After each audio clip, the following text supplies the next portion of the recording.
বিরিয়ানি বানাবো, তার জন্য দেখুন এখানে বাসমতি চাল আমি 400 গ্রাম নিয়েছি। এবার এই চালটা খুব ভালো করে ধুয়ে আধ ঘন্টা ভিজিয়ে রেখেছিলাম। এবার জলটাকে ঝরিয়ে নেব। এখানে একটা পেঁয়াজ গ্রেট করে রেখে দিয়েছি, আর এখানে একটা পেঁয়াজ বড় সাইজের পেঁয়াজ এইভাবে কেটে রেখে দিয়েছি। তা এখানে আমি একটা মশলা পেস্ট করে নেব। এখানে দিয়েছি সব হাফ চামচ করে ধনিয়া গুঁড়ো, জিরে গুঁড়ো, লঙ্কা গুঁড়ো, হলুদ গুঁড়ো।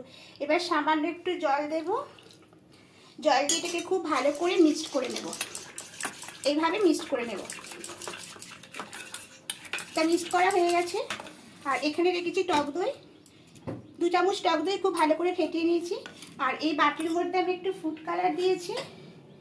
এবার এখানে দুধ দিয়ে দেব। আমি লিকুইড দুধটা দিচ্ছি, আপনারা লিকুইড দুধ না থাকলে শুকনো দুধ একটু গরম জলে গুলেও দিতে পারেন। তা এইভাবে আমি 2 হাতা দুধ এখানে দিয়ে দিয়েছি। হাঁড়িতে জল বসিয়েছিলাম, দেখুন জলটা গরম হয়ে এসছে। এবার এই জলের মধ্যে আমি এখানে গোটা গরম মশলা দিয়ে দেবো, দারুচিনি, লবঙ্গ, এলাচ আর 2টো তেজপাতা দেবো।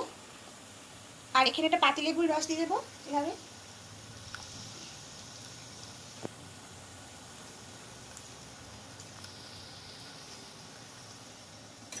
এবার খুব ভালো করে মিশিয়ে নেব। পরিমাণ মতো লবণটাও এখানে দিয়ে দেব।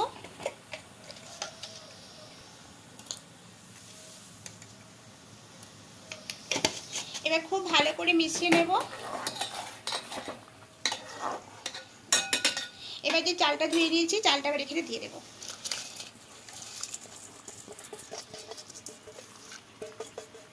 এভাবে একটু নাড়িয়ে নেব, নিয়ে এটাকে হাফ সেদ্ধ করে দেবো। ঢাকা দিয়ে এটাকে হাফ সেদ্ধ করে হয়ে গেছে, হাফ সেদ্ধ হয়ে গেছে। এবার এটাকে ফ্যানটাকে জলটা ঝরিয়ে দেবো। কড়াই বসিয়েছি, দিয়ে এখানে সাদা তেল দিয়ে দেবো। এবার তেলটা হলে প্রথমে পেঁয়াজটাকে ভেজে একটু বেরেস্তা করে নেব। পেঁয়াজগুলো দিয়ে দেবো, দিয়ে হালকা করে ভেজে একটু বেরেস্তা মতো করে দেবো। দেখুন বেরেস্তাটা হয়ে গেছে, এর থেকে বেশি লাল করবো না। এবার এটাকে তুলে নেব। মধ্যে ডিমগুলোকে একটু ভেজে নেব।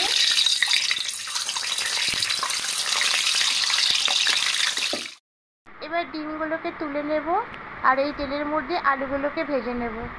তা আমি আলু আর ডিমটা চালের মধ্যে দিয়ে সেদ্ধ করে নিয়েছিলাম।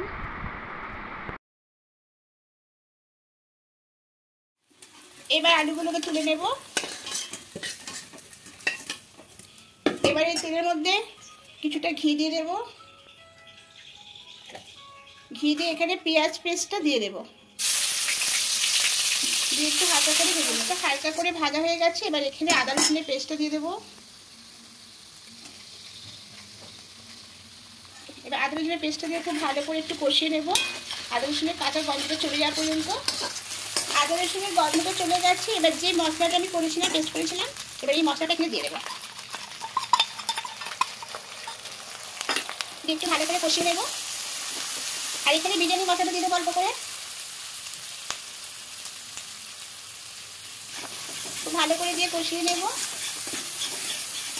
এবার ফ্যাটানো টক দইটাও দিয়ে দেবো।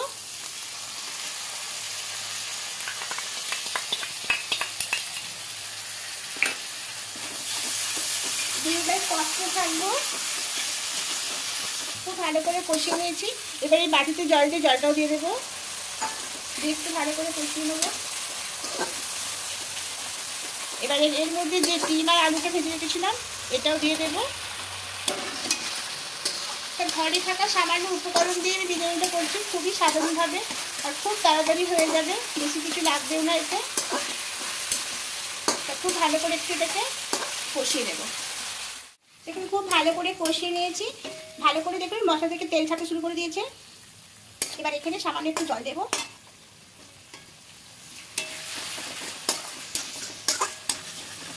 আর একটু জল দেবো। যেহেতু সেদ্ধ করা আলু বেশি করতে লাগবে না। এবার এখানে দেখুন এই যে ভাতটাকে ঝুরঝু করে রেখেছিলাম, এবার এর উপরে ভাতটা দিয়ে দেবো। গ্যাসটাকে একদম লোয়ে করে দেবো, লো ফ্লেমে করবো। 20 মিনিট মধ্যে ভাতটা দিয়ে দেবো।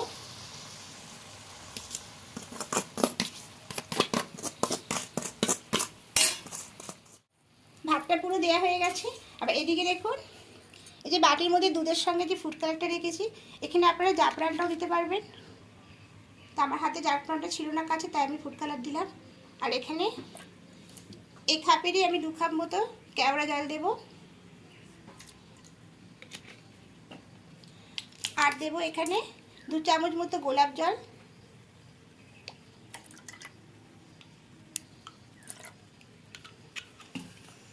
দিয়ে খুব ভালো করে একটু মিশিয়ে নেব।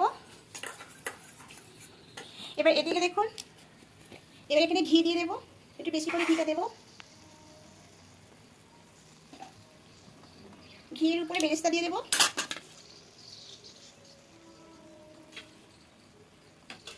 আর একটু সামান্য ঘি দেবো। এবার যেটা করে রেখেছি দুধের মধ্যে কেওড়া জল, গোলাপ জল আর ফুড কালার বেটে করে দিয়ে দেবো।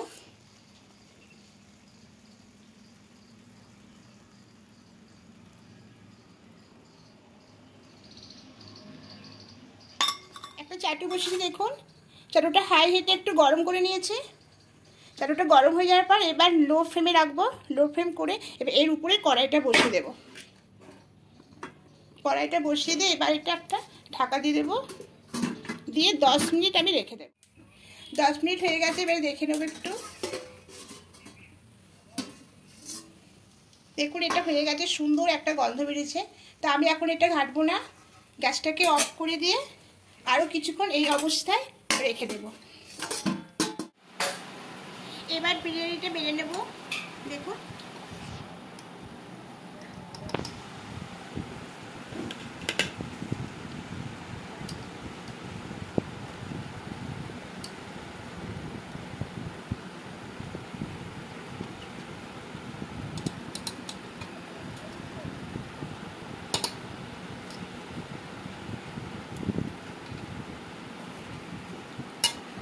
এবার এখানে স্যালাড দিয়ে দেবো।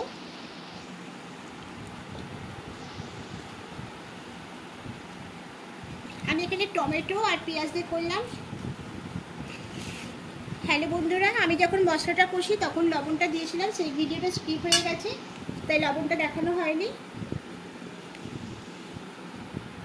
ঘরে থাকা সামান্য উপকরণ দিয়ে বিরিয়ানিটা বানিয়ে নিয়েছি, তা আপনারা এভাবে ট্রাই করবেন, খেতে খুবই ভালো লাগবে।